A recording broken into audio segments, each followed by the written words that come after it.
Hi friends, రాధని విక్రమ్ కృష్ణ రౌడీల బారి నుంచి కాపాడిన తర్వాత రాధకి ఐస్ క్రీమ్ తీసుకుంటాడు. రాధ విక్రమ్ కృష్ణని తినిపించమని అడుగుతుంది. దాంతో విక్రమ్ కృష్ణ రాధకి ఐస్ క్రీమ్ తినిపిస్తూ ఉంటాడు.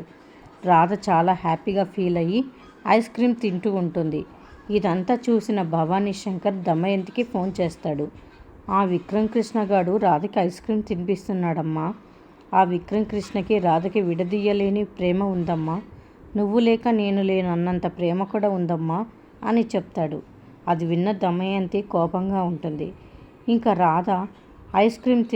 రాధకి ఐస్ క్రీమ్ తినిపిస్తూ ఉంటే రాధ విక్రమ్ కృష్ణ చూడకుండా ముద్దు చేస్తూ ఉంటుంది. ఇంకా రాధ పెదాలకు ఐస్ క్రీమ్ అంటుకుంటుంది. అది విక్రమ్ కృష్ణ తన చేతితో ఐస్ క్రీమ్ తుడుస్తూ ఉంటాడు. విక్రమ్ కృష్ణ కూడా రాధ వైపు అదోలా ప్రేమగా చూస్తూ ఉంటాడు. అది చూసి రాధ నవ్వుకుంటూ ఉంటుంది. మరిన్ని అప్డేట్స్ కోసం ప్లీజ్ సబ్స్క్రైబ్ చేయండి. Thanks for watching.